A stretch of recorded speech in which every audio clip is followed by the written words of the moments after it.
चलते ही वो माँ कह के पुकारेगा, इसीलिए वो अपने बेटे को समाधि से बाहर लाती है। रामचंद्रपुर गांव के एक गरीब परिवार में पलाश और अमर नाम के दो भाई अपनी पत्नियों और बच्चों के साथ रहते थे। पलाश और प्रमिला का एक लौता बेटा गुड्डू, अमर और अर्पिता की 3 साल की बेटी जिसका नाम है पिंकी। वो सभी मिलजुल कर बड़ी सुख और शांति से रहते थे। ऐसे ही एक दिन सुबह से ही बारिश हो रही थी। तभी पिंकी बेटा, ये दूध जल्दी जल्दी पी लो, फिर भैया के साथ खेलने जाना। नहीं माँ, मुझे दूध बिल्कुल अच्छा नहीं लगता, मैं नहीं पीऊंगी। अरे ऐसे कैसे चलेगा, तुम तो मेरी प्यारी बच्ची हो ना, चुपचाप दूध पी लो। इतना कहकर अर्पिता ने पिंकी को दूध पिला दिया। फिर पिंकी खेलने के लिए गुड्डू के कमरे में चली गई। उस वक्त गुड्डू कमरे में कागज की नाव बना रहा था। भैया, ओ भैया, तुम क्या बना रहे हो? बहन, ये देख, मैंने कितनी सुंदर कागज की नाव बनाए हैं। चल, हम आंगन में जमे बारिश के पानी में ये नाव छोड़ते हैं। इतना कहकर दोनों भाई बहन मिलके उसके आंगन में जमा हुआ बारिश के पानी में कागज की नाव चलाने लगे।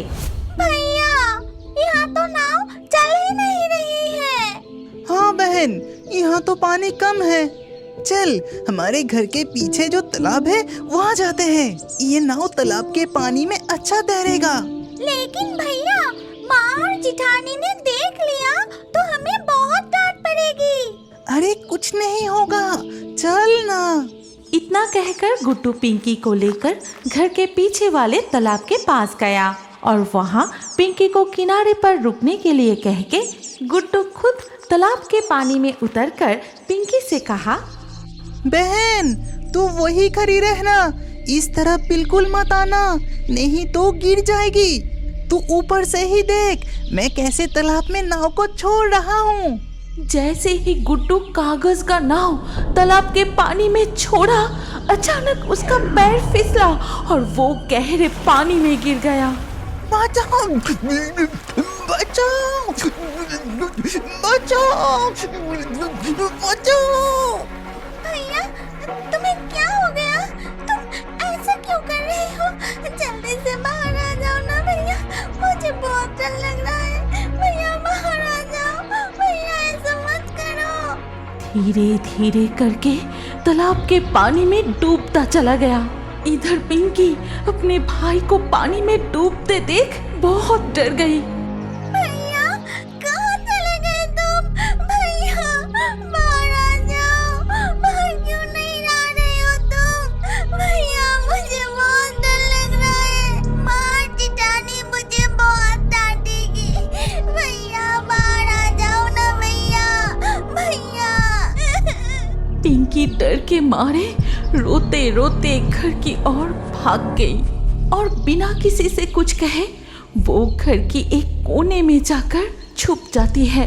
फिर घंटों बीत गई। बहुत देर से दोनों बच्चों को ना देख अर्पिता बहुत घबरा जाती है।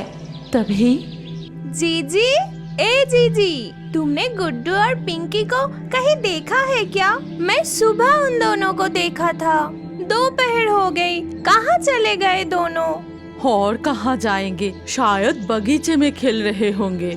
नहीं जीजी, मैंने बगीचे में भी देखा, वहाँ भी नहीं है। इसके बाद दोनों बहू मिलकर घर में गुड्डू और पिंकी को ढूंढने लगी, लेकिन कहीं नहीं मिले।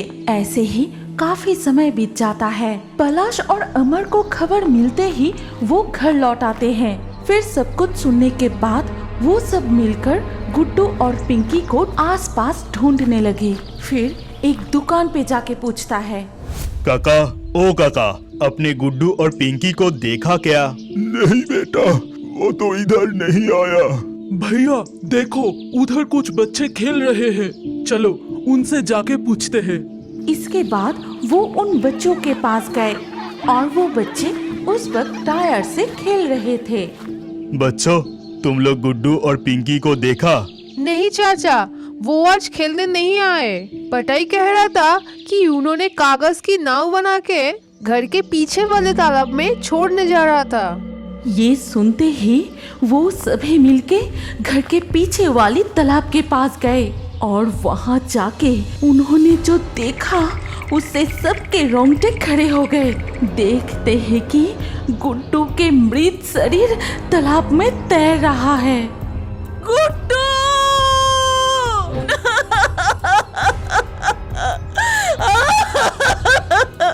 ये क्या हो गया?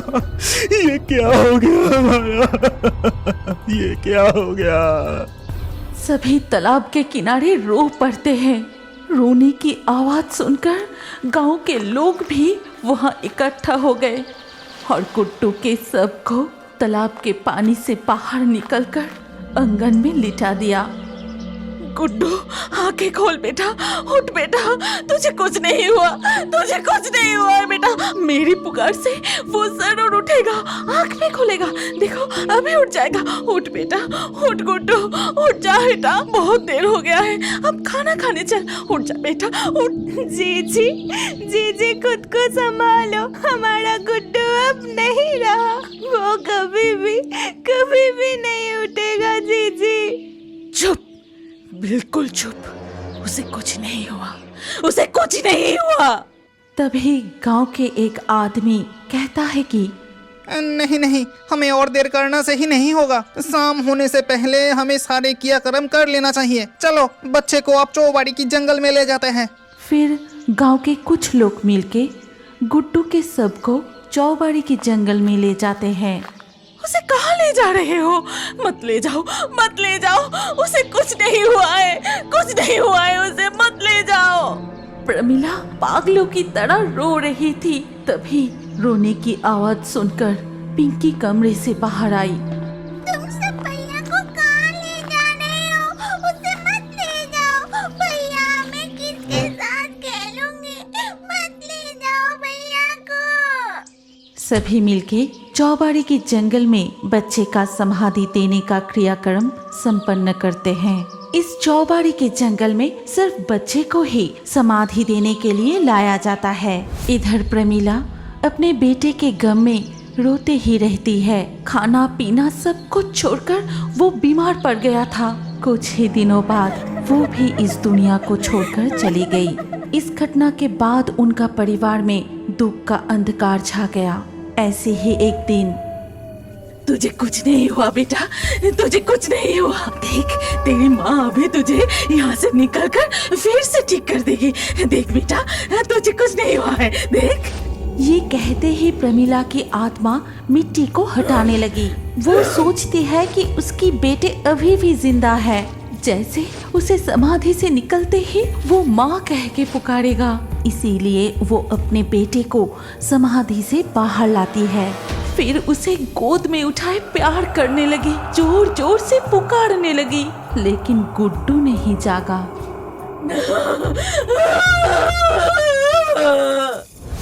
ऐसे ही एक दिन रात को जब पिंकी अपनी माँ के पास सो रही थी।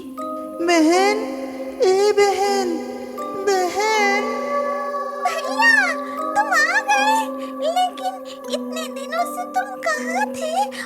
और इस समय तुम कहाँ से आ रहे हो? मैं चौबाड़ी की जंगल में था। आ, मेरे साथ आ, हम दोनों वहाँ खूब खेलेंगे और बहुत मजे करेंगे। लेकिन इतनी रात को मैं जाऊंगी तो माँ बहुत डांटेगी। अरे कुछ नहीं होगा, आओ ना, वहाँ मेरे माँ भी है। ठीक उसी वक्त गुड्डू की आत्मा वहाँ से भाग जाता है। भैया, जिठानी भी तुम्हारे साथ है। भैया तुम कहाँ गए? भैया रुक जाओ भैया। पिंकी भी बिस्तर से उठकर गुड्डू के पीछे पीछे जाने लगी। तभी अर्पिता जाग जाती है। पिंकी, ए पिंकी, कहाँ जा रही है तू? इधर आ, इधर आ। माँ, भैया मुझे खेलने के लिए बुला रहा है, चौबाड़ी की जंगल में। पता है वहाँ जिठानी भी है। पिंकी के मुंह से ऐसी बात सुन के अर्पिता बहुत डर जाती है। फिर अपनी बेटी को गले लगा लेती है। कोई नहीं है वहाँ, कोई नहीं।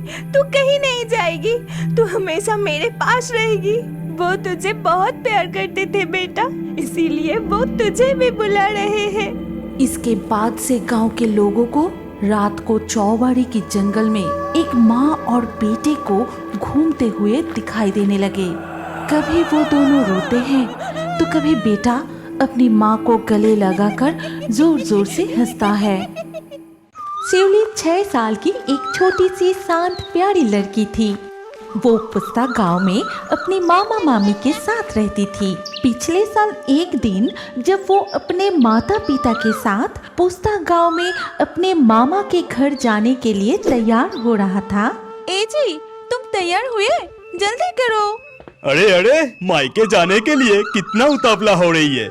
चलो चलो, मैं तैयार हूँ। आ शिवली, पापा के हाथ पकड़। इसके बाद वो एक बस में बैठ गए और बस चलने लगी। Ticket ticket. ए भाया, किधर जाना है? पोस्ता गांव। 2 टिकट दीजिए। और बच्चे का टिकट लगेगा? नहीं, बच्चे का नहीं लगेगा।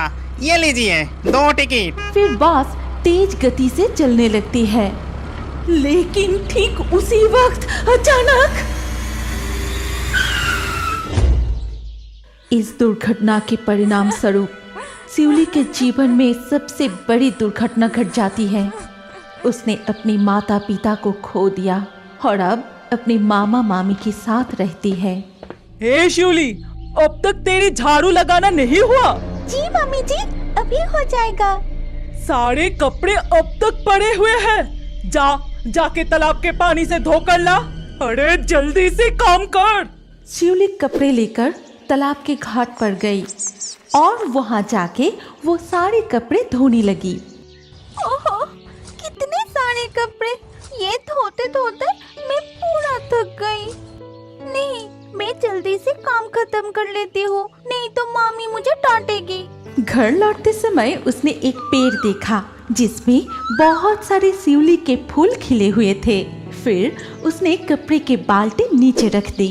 उसे अपनी माँ के साथ बिताए हुए हर पल याद आने लगी। जिस दिन उनके घर के आंगन की शिवली के पेड़ में बहुत सारे शिवली फूल खिले थे, उसी पेड़ के नीचे दोनों बैठे थे। तभी उसकी माँ एक शिवली की हार पहना के बोली थी, तुझे पता है, ये शिवली के फूल मुझे बहुत पसंद है और इसीलिए तो तेरी नाम शिवली रखा हूँ। जब पेड़ शिवली फूलों से भर जाती है तब लगता है कि पेड़ को ही गले लगा लो, और इसीलिए तो मैं अपनी प्यारी बेटी को इस तरह गले लगा के प्यार करती हूँ, ठीक इसी तरह।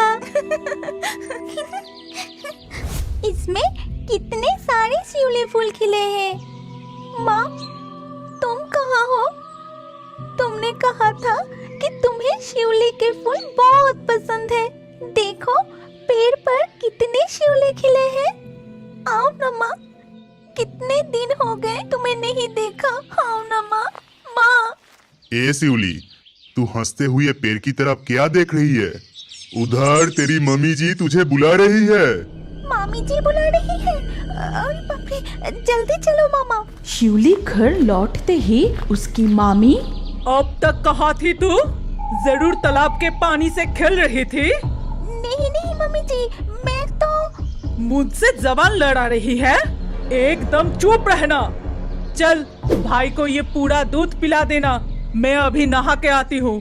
जब शिवली अपने भाई को दूध पिलाने के लिए बैठने जाती है, ठीक उसी वक्त उसकी मामा उसे बुलाती है। ओ शिवली, मुझे थोड़ा पानी पिलाना बेटी, मुझे बहुत प्यास लगी है। ठीक है मामा, तुम बैठो, मैं अभी लाती हूँ। ये कह के शिवली घर के अंदर चली जाती है। फिर वो अंदर जाके थोड़ा सा पानी लेकर फिर बाहर आके अपनी मामा को दिया और मामा पानी पीने के बाद बोला, मैं काम पे जा रहा हूँ, जब तक तेरी मामी जी ना आए भाई का ख्याल रखना, ठीक है? मैं चलता हूँ। मामा चले जाने के बाद शिवली अपने भाई के पास जाके देखा भाई सारे दूध गिरा के उस दूध से खेल रहे हैं। ये देखकर नन्ही शिवली बहुत डर गई तभी उसकी मामी तालाब के घाट से लौटने के बाद सब कुछ देख के कहती है, अरे अरे ये तूने क्या कर दिया? तूने अपने भाई का दूध गिरा दिया। इतना कहकर शिवली की मामी बहुत गुस्सा करने लगी। बता तूने ऐसा क्यों किया? तूने दूध क्यों गिराया? तूने मेरे बेटे का दूध गिराया ना? आज तेरा भी खाना बंद। अब तुझे समझ आ जाएगी। मैंने कुछ नहीं किया मामी जी, मैंने कुछ नहीं किया। इतना कहकर शिवली की मामी उसे बहुत बहुत डांटने लगी। इतना डांट सुनने के बाद वो बहुत दुखी हो गई और उस शिवली पेड़ के नीचे जाके रोते हुए बोली, माँ, कहाँ हो माँ? मेरे पास आओ ना माँ। माँ, मुझे भी तुम्हारे पास ले चलो ना माँ। मुझे यहाँ रहने में बहुत तकलीफ हो रही है माँ। आओ ना माँ, मेरे पास आओ ना। तभी अचानक किसी ने बड़े प्यार से शिवली को बुलाने लगी और ये मीठी आवाज सुनकर शिवली बहुत उतावला हो गई। शिवली, शिवली, शिवली। माँ, तुम कहाँ हो माँ? मैं तुम्हें क्यों देख नहीं पा रही हूँ? माँ, तुम्हें मैं देख नहीं पा रही हूँ माँ। शिवली, ए शिवली, अरे ओ शिवली। अरे बाप रे, मामी जी इधर ही आ रही है। लेकिन मैं समझ गई माँ कि तुम इधर ही हो। मम्मी जी क्यों बुला रही है वो सुन के ही मैं आ जाऊंगी। तुम यही रहना, कहीं नहीं जाना, मैं जल्दी आ जाऊंगी। इतना कहकर शिवली वहाँ से चली गई। फिर घर लौटते ही उसकी मामी, आजकल तू बहुत उड़ रही है। जब देखो बाहर चली जा रही है। जाके घास काट कर ले आ और गाय को खिला दे। फिर वहाँ से शिवली बिना कुछ बोले घास काटने चली गई। इसके बाद उसने बहुत सारी घास काटकर गाय को खिलाने के लिए आई। फिर वो बड़े प्यार से गाय को घास खिलाती है। इसके अलावा वो और भी बहुत सारे काम करती है। फिर भी मामी का गुस्सा शांत नहीं हुआ। दोपहर को खाना तक नहीं दी। फिर रात को जब मामा मामी खाने पे बैठते हैं, मम्मी जी मुझे भी कुछ खाने के लिए दो ना, मुझे बहुत भूख लगी है। मुझसे और भूख बर्दाश्त नहीं हो रही है। अजी सुनती हो, आप तो शिवली को कुछ खाने के लिए दे दो। वो भी तो छोटी है, गलती से दूध गिर गया होगा। उसे और सजा मत दो। तुम चुप ही रहो। अभी से ठीक ठाक शासन नहीं करेंगे तो वो बिगड़ जाएगी। तुम्हें जो ठीक लगे वो करो, मुझसे और देखा नहीं जाता। इतना कह के मामा उठकर चले गए। सुबह की पिटाई, दिन भर की मेहनत और तेज भूख के मारे रोते हुए वो अपने कमरे में जाके सो जाती है। लेकिन आधी रात से उसे तेज बुखार आती है और तेज बुखार से कांपते हुए एक ही बात बार बार कहने लगी, माँ, मुझे अपने पास ले चलो माँ। मुझे बहुत कष्ट हो रही है माँ। मैं और सहन नहीं कर सकता माँ। सुबह होने से पहले शिवली फिर से वो मीठी पुकार सुनती है, शिवली, शिवली, शिवली। माँ तुम आई हो माँ? क्या तुम मुझे ले जाने के लिए आई हो माँ? कहाँ हो माँ? ओ शिवली, आ बेटी मेरे पास आ शिवली, शिवली। अगली सुबह मामी जब कमरे से बाहर आई तो देखा शिवली गले में शिवली फूलों की हार पहन के घर के आंगन में बैठे हैं। आज बहुत जल्दी उठ गई है। जाके पीने का पानी ले आ। क्यों रे, सुनाई नहीं दिया? जाके पीने का पानी ले आ। बहुत साहस हो गई है। ऐसी मारूंगी ना। ये कहते ही शिवली की मामी उसकी तरफ आगे बढ़ती है, लेकिन देखती है कि शिवली की आंखें लाल हो चुकी है और शिवली उसे खतरनाक तरीके से घूर रही है। अच्छा ठीक है, मैं ही चली जाती हूँ, लेकिन गाय के लिए घास तू ही लाएगी। शिवली वहाँ से एक कदम भी नहीं हिली। बल्कि घास काटने वाली हथियार उड़ के मामी के हाथ में आ गई। ये देख मामी गुस्से से उस हथियार को ही ऊंचा करके बोली, न जाने कहां से जादू टोना सीखकर मुझे डरा रही है।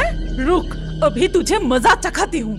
तभी शिवली खड़ी हो गई और उसके बगल में पड़ी हुई एक छड़ी अपने आप उड़ के मामी को पीटने लगा। मुझे बहुत दर्द दिया है तुमने, अब सारे काम तुम करोगे।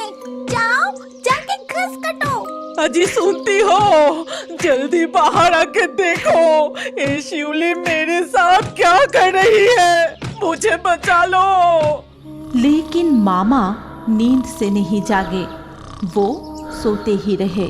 इधर वो छड़ी मामी को पीटता ही रहा और वो मार खाते हुए घास काटने के लिए जाती है।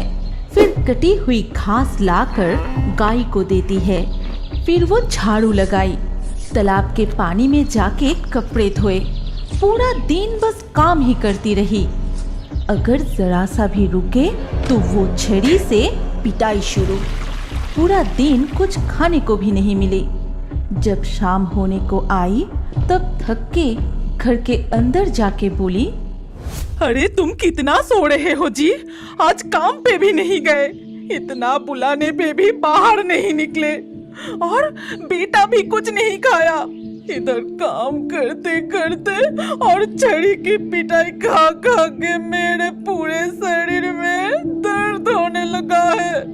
पूरा दिन मैं भी कुछ नहीं खाया, भूख से मुझे चक्कर आ रही है। क्या बोल रही हो? मैं इतनी गहरी नींद में था। ये तो बिल्कुल ठीक नहीं है। वैसे भी ये हुआ कैसे? तुम्हें इस तरह कौन पीटा और शिवली कहाँ है? और कहाँ जाएगी? पूरा दिन मुझे पीट के अब खुद की कमरे में गई है। फिर जाके तुम्हारे पास आने की फुर्सत मिली है, नहीं तो मुझे पीट पीट के मार ही डालता। ऐसा क्या? चलो तो देखे। फिर वो दोनों शिवली के कमरे की तरफ जाते हैं। अंदर जाके देखी कि शिवली कमरे में नहीं है। तब वो दोनों घर के आसपास भी ढूंढने लगे और ढूंढते हुए तालाब के रास्ते में देखता है उस शिवली के पैर के नीचे शिवली लेटी हुई है। उसकी आंखें बंद है, गले में शिवली के हार, उसकी पूरे शरीर फूलों से ढकी हुई है और चेहरे पे है एक प्यारी सी मुस्कान। और ऐसी मुस्कान तब चेहरे पर आती है जब कोई किसी अपने को देखते हैं। ये क्या?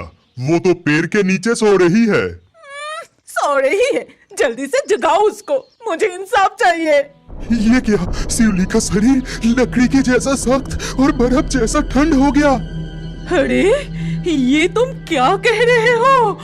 तो फिर पूरे दिन उसकी आत्मा जाने से पहले मुझे इस तरह से सबक सिखा के गए। अरे बाप रे, अरे बाप रे। और शायद आज के बाद से उसे कभी भी अपनी माँ के प्यार से दूर नहीं रहना पड़ेगा। क्या अब बड़े होकर भी कार्टून देखना पसंद करते हैं?